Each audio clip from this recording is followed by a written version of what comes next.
Hallo und herzlich willkommen auf Epic. Heute bei uns der Breach Pen.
Wir sind heute auf einem Trainingsgelände von Opcon und der Fabian vertreibt den Breach Pen. Wir werden heute uns mal das Ding in aller Ruhe und im Detail angucken, aber erstmal soll der Fabian uns das Ganze mal erklären. Fabian, grüß dich.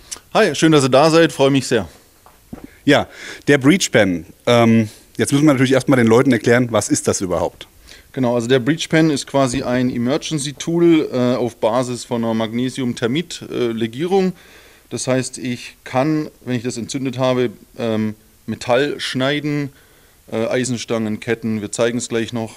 Es wird 2800 Grad heiß und ich habe eben die Möglichkeit, mir dadurch Zugänge zu schaffen in Gebäude oder in Räumlichkeiten, die ich sonst vielleicht nur mit dicken Bolzenschneidern oder schwerem Gerät öffnen könnte. Also du hast es gerade angesprochen, ein Zugriffswerkzeug im Sinne von einmaliger Nutzung. Man muss kein großes Schweißgerät mittragen, kein Bolzenschneider, kein sonst was. Oder halt eben on top zur normalen Ausrüstung einfach nochmal als Notfall-Schweißgerät. Ganz genau. Also es ist, wie wir sagen, ein Emergency-Tool. Es ist nicht das Nonplusultra. Wenn ich andere Ausrüstungsmöglichkeiten habe oder Ausrüstungsmittel habe, nutze ich die. Aber es hat halt in dem Fall nur 170 Gramm Gewicht. Das heißt, ich muss wenig mitschleppen, muss wenig Ausrüstung dabei haben, kann es auf jeden Mann ein oder mehrere aufteilen und komme halt schnell in den Zugang. Das Ding kommt ja aus den Staaten. Wer nutzt das denn aktuell schon? Beziehungsweise in den Staaten ist es wahrscheinlich weiter verbreitet als hier in Deutschland. Aber wenn du das sagen kannst und darfst, wer so an Einheiten das sagt, dann? Also in Deutschland selber verkaufe ich es nur an Behörden. Das ist ganz klar, das geht nur mit Nachweis, Behördenausweis oder eben direkte Bestellung der Behörde. In den USA ist es so, dass es sich in den letzten Jahren etabliert hat, weil es eine Weiterentwicklung ist von einem anderen Produkt. Und da wurden an die US Army, an die Navy, wurden die zigtausende bereits verkauft. Letztes Jahr hat die Army alleine 40.000 gekauft. Die werden geführt am Mann, teilweise wie ein normaler Trooper ein Tourniquet dabei hat. Die Navy nutzt es viel auf Schiffen.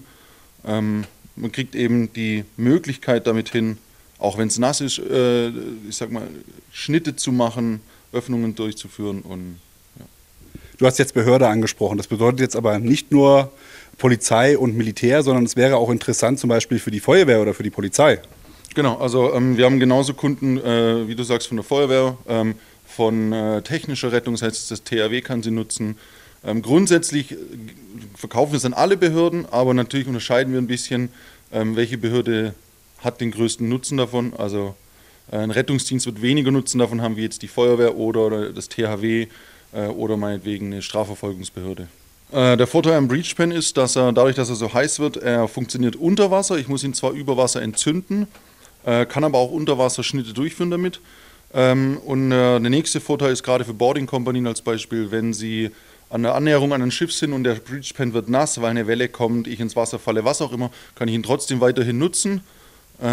Ich habe eine Ausgangstemperatur, um es zu entzünden, von 1400 Grad. Und dann eben eine Brenntemperatur von 2800 Grad, unter Wasser natürlich ein bisschen weniger.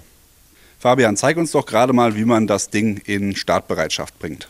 Also Breach Pen besteht vom Prinzip aus 3 Teilen. Das heißt, ich habe meine äußere Verpackung, das ist auch mein Griff nachher. Ich ziehe vorne meine Magnesiumfackel, meinen Magnesiumstab raus, stecke ihn wieder rein, arretiere ihn und im hinten drin habe ich eine Art Sturmstreichholz. Ich mache es immer so, ich halte den Breach Pen so, dass ich ihn am Unterarm ein bisschen fixiere, nehme das Streichholz, entzünde es einmal, das hat eine kurze Verzögerung, zünde den Breach Pen an, lasse es fallen, mache eine Transition in die Hand, in der ich es brauche und schneide dann eben die Metalle oder das Material, das ich eben durchtrennen will. Was brauche ich denn an Schutzausrüstung für mich persönlich, wenn ich das Ding benutze? Also vorgeschrieben, wenn man von Vorschriften reden kann, ist immer ein Handschutz. Also das heißt, ich brauche relativ dicke Handschuhe. Es müssen nicht zwingend Schweißerhandschuhe sein, es können normale Einsatzhandschuhe sein. Ich brauche mindestens eine sehr dunkle Sonnenbrille. Im besten Fall eine 5er, 7er Schutzbrille, das heißt, die geht Richtung Schweißbrille eigentlich. Einfach, dass ich sehe, was ich mache. Es empfiehlt sich immer natürlich lange Ärmel, eine Hose, Stiefel etc. Ich würde es jetzt nicht in Kurzhose, in Flipflops machen. Ja, aber die normale Einsatzausrüstung plus eine Sonnenbrille beziehungsweise mindestens eine Sonnenbrille und oder halt eine Schweißerbrille in der Art und Weise. Ganz genau, das reicht völlig aus. Eine Besonderheit gibt es noch, sollte man unter Nachtsicht arbeiten, würde ich natürlich schauen, dass ich mir die Blenden drauf mache für mein Nachtsichtgerät, die Cat Eyes. Und damit kann ich auch wunderbar arbeiten dann. Hervorragend. Gut, und was leistet das Gerät? Wir haben ja vorhin drüber gesprochen, es kann ja viel, aber nicht eben alles. Ne? Also ein Bolzenschneider ist vielleicht doch manchmal das bessere Mittel der Wahl, beziehungsweise ein Trennschleifer oder so. Wir haben jetzt hier ein paar Sachen mal, hast du uns mitgebracht, dass du uns einmal mal kurz erklärst, was wo möglich ist und wie schnell man sowas damit auch durchbekommt. Genau, also wir haben grundsätzlich die Möglichkeit, wenn wir nicht unter Wasser sind, mit 2800 Grad Celsius zu schneiden. Das ist halb so heiß wie die Sonne. Das heißt, ich kriege Material von, ich sag mal, Stahlstangen bis zu 1,5, 2 Zentimeter mit einem Bridgepan durch. Wir haben eine Brenndauer von etwa 23 Sekunden. Dünneres Material kriege ich natürlich mehrere Schnitte hin. Ich kann Ketten durchschneiden. Ich kann unterschiedlich dicke Vorhängeschlösser durchschneiden, damit wo ich mit einem normalen Bolzenschneider entweder an eine Grenze komme oder ich die Möglichkeit vielleicht nicht habe, einen großen Bolzenschneider mitzuführen. Natürlich, es ist nicht das Nonplusultra, weil durch die heiße Schlacke, die entsteht, haben wir eine gewisse Brandgefahr. Das heißt, der Untergrund sollte auf jeden Fall brandsicher, brandfest sein. Und da bietet sich durchaus mal ein Bolzenschneider eher an, wenn es nur um ein Vorhängeschloss geht. Es ist situationsbedingt einfach. Wir stehen jetzt hier am Breach Tree. Der Fabian hat dieses Ding entwickelt, damit man einfach nochmal eine bessere Möglichkeit hat, um damit zu trainieren. Wie genau das geht, das erklärt er euch jetzt kurz. Genau, uns ging es darum, dass wir eben, wenn wir mit den Behörden hier trainieren oder wenn wir bei den Behörden trainieren, dass wir ein Ausbildungsgerät haben, bei dem wir alle unsere Mittel, die wir durchschneiden können, im Training eben einspannen können, was aber auch nicht viel wiegt, was schnell verpackt ist und überall hin mitgenommen werden kann. Sei es auf einen Truppenübungsplatz, in ein freies Objekt, wo auch immer ich trainieren will. Ich habe die Möglichkeit, unterschiedliche Stahlstangen einzuhängen. Ich habe die Möglichkeit, Kettenglieder ranzumachen in unterschiedlicher Stärke. Ich kann vom Prinzip alles, was ich grundsätzlich durchtrennen möchte, kann ich hier irgendwie befestigen.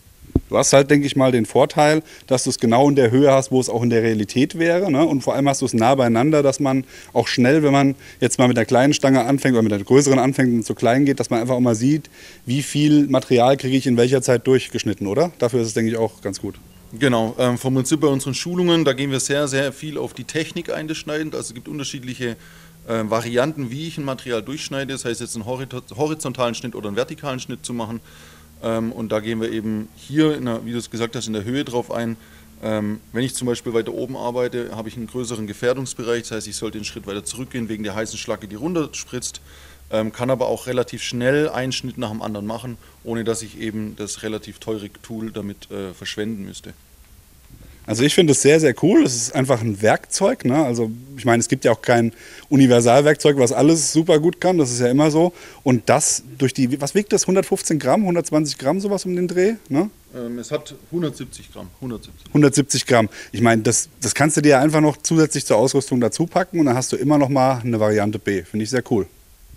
Ja, genau. Also wir haben ein Beispiel, wo wir es zum Beispiel nur an der Schutzweste adaptiert haben.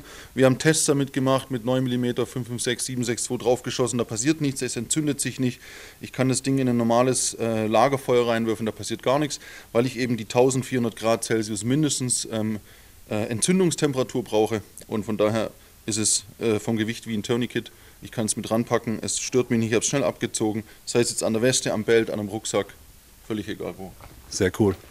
Das war's mit der Vorstellung des Breachpan. Vielen Dank, Fabian, dass du uns das mal kurz erklärt hast. Ihr könnt das Ganze natürlich hier bei Opcon kaufen, beziehungsweise euch auch entsprechend zertifizieren und schulen lassen, denn Schulungen und Seminare und natürlich das dazugehörige Zertifikat gibt es hier auch. Da kann der Fabian gleich nochmal einen Satz dazu sagen. Der Link ist schon mal unten eingeblendet, damit ihr schon mal wisst, wo ihr hin müsst. Fabian, sag was zu deinen Schulungen. Vielen Dank, dass ihr da wart. Hat mich sehr gefreut. Danke, dass ich es vorstellen durfte. Bei den Schulungen ist es so, wir schulen grundsätzlich die Behörden auf 2 Wege. Das heißt, einmal gibt es eine Anwenderschulung. Das heißt, der normale Nutzer kriegt von uns erklärt, wie funktioniert der PEN, was sind die Gefahren, Quellen, welche Sicherheitshinweise muss ich beachten etc. Und dann gibt es noch die Multiplikatoren-Schulung, das heißt, wir bilden die Ausbilder aus, die dann in der Behörde weiter die anderen ausbilden dürfen. Das finde ich ein saugeiles Konzept, weil das heißt nicht, alles meins, ich will das meiste Geld einsetzen, sondern du willst einfach, dass es widespread verbreitet wird und alle Leute das Ding nutzen. Ja, so könnte man sagen. Also der schnelle Euro ist natürlich eine Sache, aber die richtige Handhabung ist das nächste. Guter Mann. Merkt euch, Opcon ist unten eingeblendet und wir sind raus. Wir sehen uns beim nächsten Mal. Wie immer an dieser Stelle liken, Abo und die Glocke. Und wenn euch das Video gefallen hat, schreibt doch vielleicht noch kurz in die Kommentare, was ihr von dem Produkt haltet. Bis dann, macht's gut, bye bye.